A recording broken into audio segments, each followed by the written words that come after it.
mad after though, like if you lose? Nah, I done been knocked out before, and I done knocked us again out. It's just.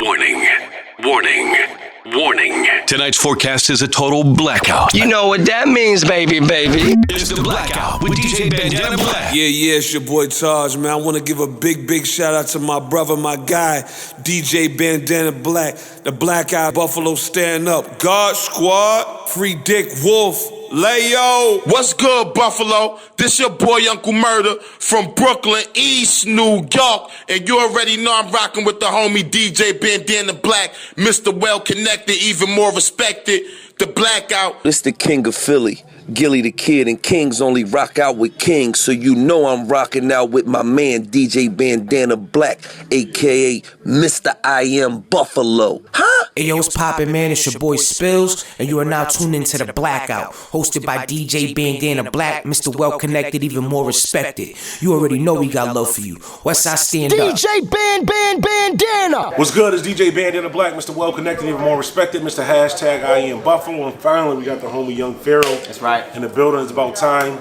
Buffalo's biggest YouTuber, Buffalo's biggest influencer, all that stuff. Definitely watch a lot of your videos. I know you guys watch this video. Like, yeah, they finally together in the video. I've been, man, we were supposed to link up a couple times before and just scheduling and stuff like that too, but we finally to it.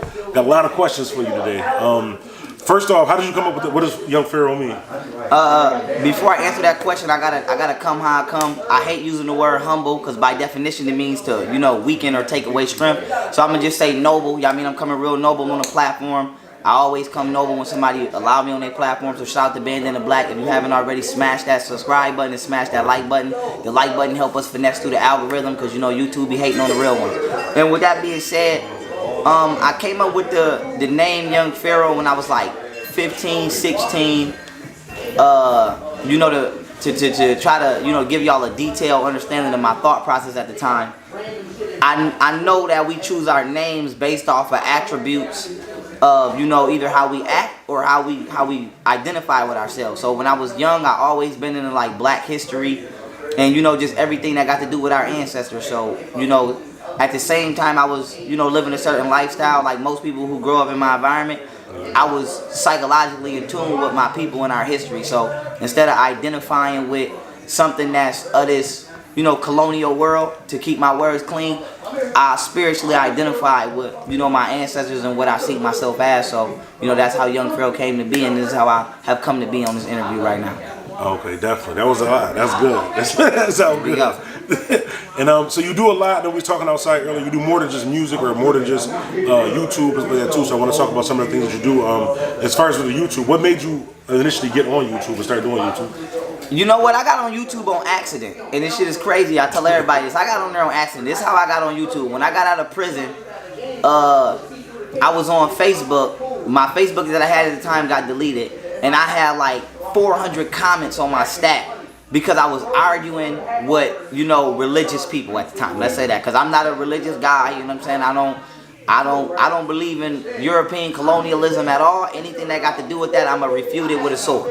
And so what happened was I said something about Christianity on my status, and I said something along the lines of Christianity is not real, and I was uplifting Black women on my status. And I had like 400 people from Buffalo jump on my status, and basically I was getting jumped on my status. I had pastors on my status and everything. So basically, my status was Christianity is a lie and the Black woman is God. That's what I was breaking down on my status. So I wasn't able to, text back 400 people. So I said, you know what, fuck it, I'm gonna make a video. And so I made a video responding to them, and I was dropping the knowledge in my video about how, Black women was here first. The Y chromosome, which is a male chromosome, is considered submetacentric. Sub means substitute. X is metacentric. Black women was here first. Male chromosomes are 2.8% genetically smaller than Black women's chromosomes. And, men are genetically subversions of women. And it's just, it's not about me being less of a man. It's just about scientific facts. So I'm like, damn, if Eve came from Adam's rib, how if Eve was genetically here first? And so I was dropping how Eve is actually encrypted code for mitochondrial Eve gene, which is exclusive to black women. And the Adam's rib is symbolic to atoms, which molecularly become DNA, and DNA looks like a rib cage when you twist it. So I was just going crazy in my video, and my video did like 80,000 views in like 2 days. So I'm like, oh shit. You know what I mean? I was just trying to basically tell everybody on my post to kiss my ass.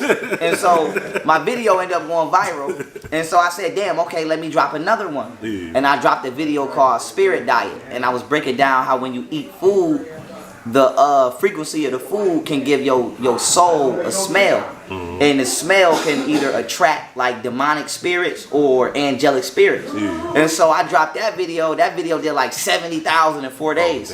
So I'm just like, fuck it, let me keep going. You know what I'm saying? So I'm just dropping information on Facebook, and boom, my Facebook followers started just going viral. And then Facebook, like always, racist as hell, they deleted my profile for no reason.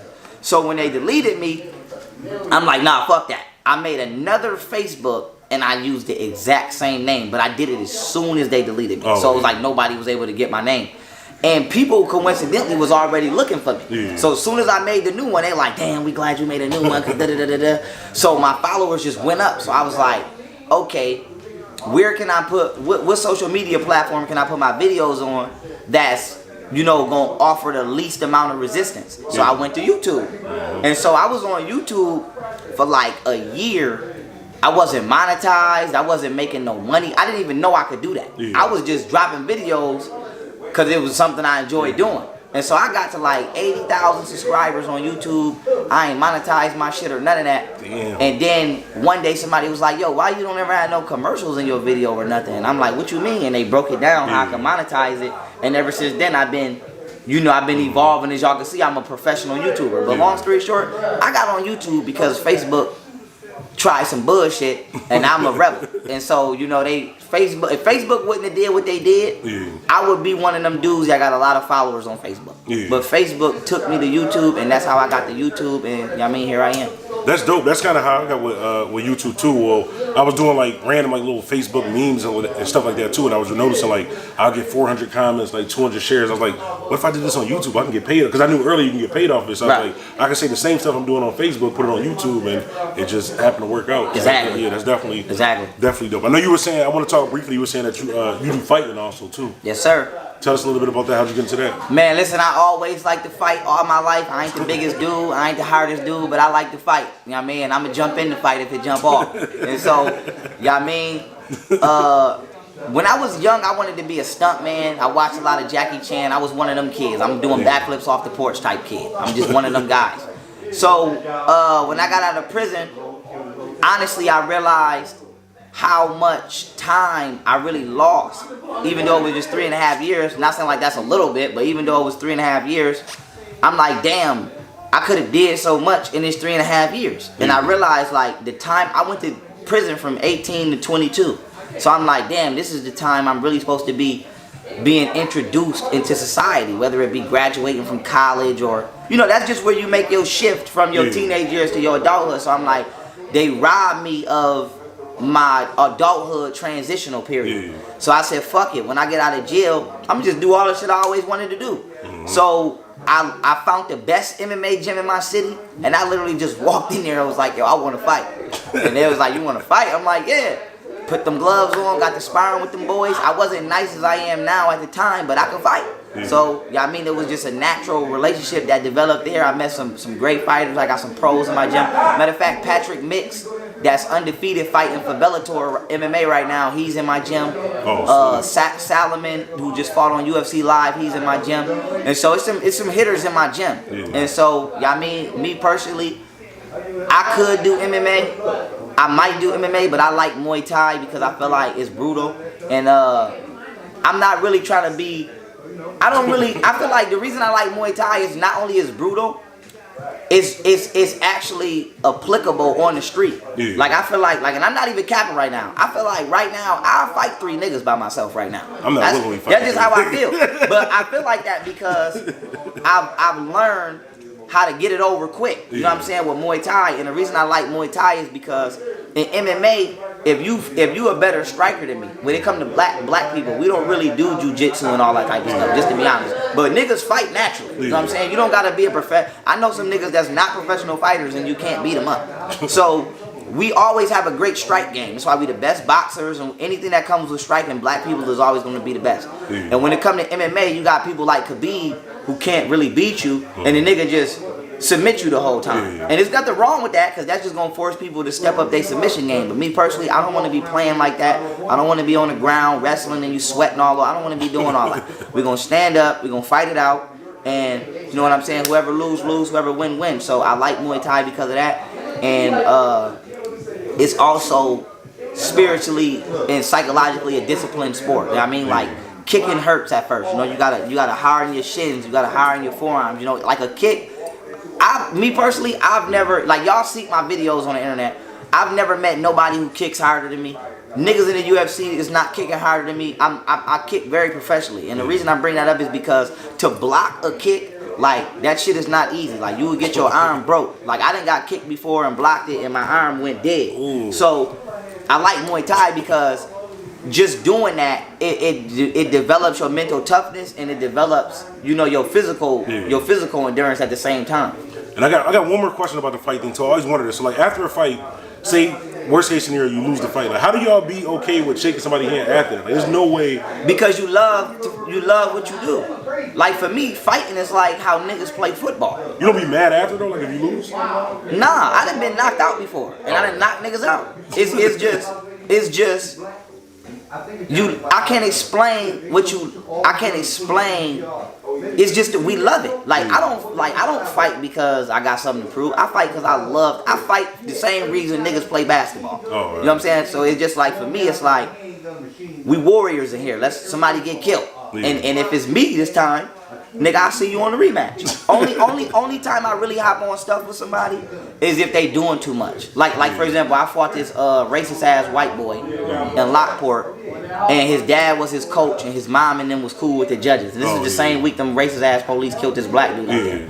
And I don't do the most, cause, like, no disrespect to nobody watching, but most of the niggas that's fighting is not niggas. You know what I'm saying? They not like me. So it's like, nigga, y'all don't know, I air this bitch out. You know what I'm saying? So I don't really have to come in here acting tough because, bitch, I'm on parole right now. You know what I'm saying? So, nigga, shake my hand, I'm gonna see you in the ring. So I had a face off with this racist ass white boy, and, you know, we do the face off, and then I put my hand out to shake his hand, and he was like, I don't respect you. It spent off. But he really was scared. He really was scared of me, though. And so, and this fight is on YouTube. Y'all can go watch it. So when he spent off, I'm like, oh, okay. I'm gonna make you shake my hand, nigga. At the end of the fight, I'm gonna make you shake my shit. So I trolled him a little bit around the weigh-ins. I walked into his team crowd. I just started trolling these niggas. But I wasn't doing too much because I know y'all really pussy. And so when we got in the ring, beat the fire out of this white boy, spin hook kicked him, and I punched him. He fell out the ring,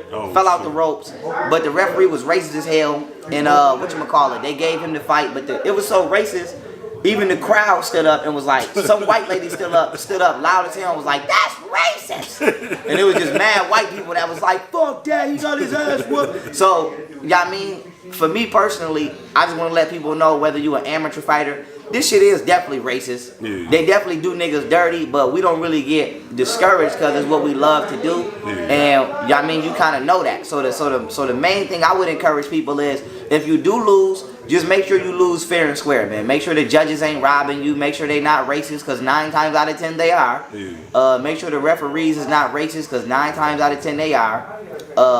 And that would be, you know, that would be my advice. Other than that, don't get into the sport if you're gonna be personally driven, because it's not about that. You know what I'm saying? You gotta. This is a whole other lane. See, I would like the one day to mentally be able to get to that point. But even though, like, say if I'm playing 2K with my homie, he beat me too bad at 2K, right, I'm blocking you and not talking to you for like the rest of the day. Like, I might get over the next day, but there's no good game, there's no rematch or nothing. I'm mad. Well, another thing about 2K2 is nigga can't punch you in your motherfucking mouth. Yeah. So the thing about fighting is, if you talk that shit, you gotta back that shit up. You know what I'm saying? Like, 2K is just I'm not knocking 2K, but you know a nigga ain't gonna punch you in your mouth. You know what I'm saying? But I know if I'm about to fight you and I'm talking like, yeah, nigga, I'm gonna see you on the 12th.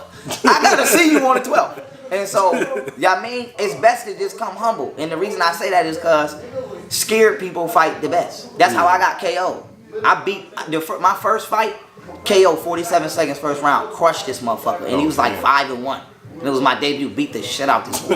And then my second fight, I got KO because I'm coming to the ring hype, talking crazy. I'm turned because I'm me, and beat the fuck out of this dude I fought. First round, crushed him, rib cage red. I'm feeling myself so much. I'm doing all kind of tricky spin, fly shit. And then the second round, this is how I got KO. His coach told him, when the bell ring, don't come out the corner. Let me tire myself out. Oh yeah. And when the bell rung, he just had his hands like this, and he didn't even take a step. Yeah. And in my mind, I'm like, oh, he's scared. So I run across the bitch. Run across the ring, flying knees. And next thing you know, I'm going crazy on him. And then something just said, oh, shit, I'm tired. And next thing you know, I'm like this. And then I'm telling you, all I remember is, he didn't even hit me hard. I'm telling you, he didn't hit me hard. He just flicked me like this with a jab. All I remember is I was going back. And in my mind, I'm like, nigga, just stay covered until your breath come back. And next thing you know, I just felt something touch my chin. It was real light, like, boop. And I just woke up and my coach was waking me up. And it was from that moment on, I'm like, you gotta respect the sport. This is not about, it humbled me. It was like, you gotta respect the sport. This is not about, you think you up here, you know what I'm saying? Even Mike Tyson get knocked out. It just let me know, like, nigga, you gotta respect the sport. And you gotta, you know, move accordingly. And it humbled me, and that's why I don't do the most. And that's why, you know, if I lose, I lose, but I'm gonna try to kill you in it. Yeah, see, in that situation, I probably I'd have flipped on my team. Like, yeah, I ain't rushing. Like, while I was out there sleeping, anybody do that? Nah, I mean, nothing they can do but drag you, get you to your corner. Hell yeah. Well, so like back with the YouTube thing too. One of the things I said, like I like watching your channel because a lot of times you break, even though some stuff I might not agree with, you always break it down in a respectful way. Like even when you were saying stuff about like Christianity and like that too. Like when I watch a lot of your videos, you're not disrespectful for it. You're like, listen, this is the truth that I believe. This is the facts that I believe on the truth. I'm giving it to you. Like you're not really forcing nobody to believe it. That's one of the things I like watching about your channel, and like with the government stuff. Like you were saying before, a lot of us don't really know the laws and amendments. And all I know is plead the fifth and I need a lawyer. That's pretty much all I know. But I can watch your channel and you kind of break it down to like, I might not know what the Constitution means, but you'll say something like what they say and say, okay, this is basically what it means. And you can get it right. Yeah, that's what I kind of like about your channel, because you like a regular, you like us. Right. I can understand it from you. It's sort of like with the, how they got like the 48 laws of power and then 50 Cent did the 50th law. Right. Where it's the same thing, but it's in a language that you can kind of understand. That's why I kind of like watching your videos and stuff. And it'd be funny as hell too. Some of the stuff you be having on there, have me dying laughing. Yeah, that's how I try to run my channel, to where it's like, I could go and literally read, like I got like 500-page chemistry books. Damn. But I could translate that information to my nigga in our language. You know what I'm saying? So instead of me saying like cytoplast or, you know, some shit like that a nigga just won't know, I could I could just translate it. And I could just say, you know, this is this, or this is the nucleus of a cell, or this is a cell wall. This is what it does. And so what I do on my channel is, like, even with Christianity, I know a lot of black people gonna be mad at me, but that's just what it is. It's not the first time somebody been mad at me. It is what it is. But my main thing about Christianity is, black people gotta realize, and I don't like saying conquered or conquested, because what you say is what it is. You know, you speak things to it. So I don't want to say we've never been conquered. But what black people gotta know is these white people try to really enslave us with Christianity. And I've showed documents, like it's this document from 1976 called the Kissinger Report. And the United Nations, the United States government, and other world governments all agreed that they would set systems in place to attack black youth, so that black youth never fight back against imperialism or corruption. And the way that they would do that is they would use lower levels of law enforcement, such as the FBI, the CIA, and the state and local police, to depopulate us. And then the State Department has been financially funding the hip hop industry to show the shit we see, like niggas being gay and all of this weird shit. So it's on black and white that these people are trying to fuck our communities up. And you gotta ask why. And when you ask why in these same documents, it's so that they could go to Africa, steal our minerals, make this technology, and then sell this shit to us, and we don't really know this is our shit. And so Apple, Tesla, and all these, electronic manufacturing companies got lawsuits right now because black children are in mines dying in the Congo. These ain't grown-ups, these ain't me and you, these is 5-year-olds and 6-year-olds. And so the way that they do it is they do it with Christianity. They come and they tell these weak ass niggas like that we call pastors, okay, we gonna get. I don't know if y'all know this, but churches make $250 million every Sunday. So the reason that's important is because that's bribe money. So they'll come say, yo, Pharaoh, nigga, come become a Christian. We're gonna give you $1 million a month. And your job is to tell these niggas, don't never retaliate to shit we're doing. Just pray to Jesus and Jesus is gonna make us go away. And so Christianity by definition means crush the unity.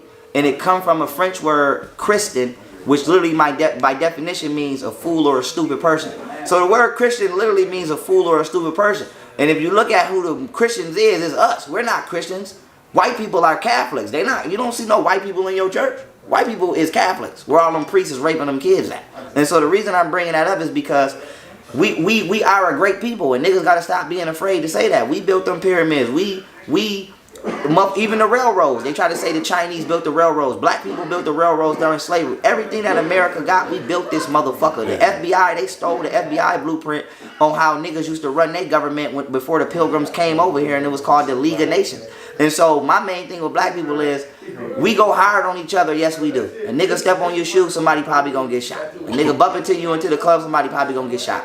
If we got that energy, we gotta have that same energy for motherfuckers that's literally on document trying to kill us. It's not a conspiracy. It's not none of that. So my main thing for going hard on this shit like this is not to down my people, because as you can see, I stay in arm's length of my people. It's to let my people know we have a bigger motherfucking foe right here that y'all really not paying attention to, because the Ku Klux Klan is by documentation a Christian organization. That's why the government never recorded it as a terrorist organization. So I'm like, if you a Christian and the Ku Klux Klan nigga's a Christian and he's about to hang you and you praying that you get free and he's praying that he kill you, whose side is really God on?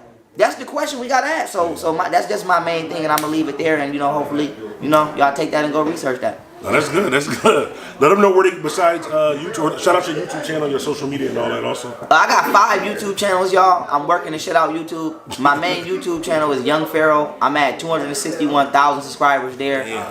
I just started my 4 other channels, but I got all of them subscribers up. My second YouTube channel is Unpolitically Correct. It's exactly what it sounds like. I play clips. Like, for example, I just played a clip of Hillary Clinton. She deleted them 33,000 emails when she got a C subpoena from the feds. If you don't know what a C subpoena is a subpoena that's specifically for tangible documents, like, books, emails, and shit like that. So they subpoenaed Hillary Clinton to, turn over her laptop and other things, and the bitch deleted 33,000 emails out. So when she deleted them, WikiLeaks was able to retrieve some of the emails and release them to the public, and within those emails, I found a video of John Podesta, who's an ex-chief of staff, torturing a little boy. And I played that on my Unpolitically Correct. So it's called Unpolitically Correct because it's exactly what it is. It's no holds barred. We don't give a fuck who you is. If you're doing some corrupt shit, we're going to expose you. So it's Young Pharaoh, Unpolitically Correct. I got another channel called YP Higher Perspective where I do video reviews on media or just shit that's on the internet. And I try to give a more intelligent but down to earth realistic perspective of what we just seen. Yeah. And then my other channel is my YP Instagram Live, and that's because anybody that follow me on Instagram, y'all know I go for broke on Instagram. My Instagram damn near rated R, but not for sex but for content. Like, I show shit on my Instagram. I show all kind of shit, and then I save it and I upload it to YouTube so y'all can watch it after. So once again, that's Young Pharaoh, Unpolitically Correct, YP Higher Perspective, YP Instagram Live, and then my 5th channel is called The Aten Family. That's gonna be my family channel. So y'all follow that. It's gonna be a lot of conscious lifestyle living. It's gonna be a lot of poly lifestyle on there. It's gonna be a black family, but from a conscious perspective. And so y'all follow that channel too. That's dope. Make sure y'all support them. Make sure y'all follow the channels and stuff like that. Like I said, I always watch, especially when I be at work and stuff like that too, watching the videos. I always at least learn something, and it just be crazy seeing how you break everything down. A lot of stuff I might not even understand, and just the way that you break it down is cool because you can say it like in regular words. Like the word you said earlier, I never heard that word in my life before. But if you can break it down into like regular words, I think that's definitely dope. And with the music, let them know some of the music that you got out that's coming out. Oh yeah.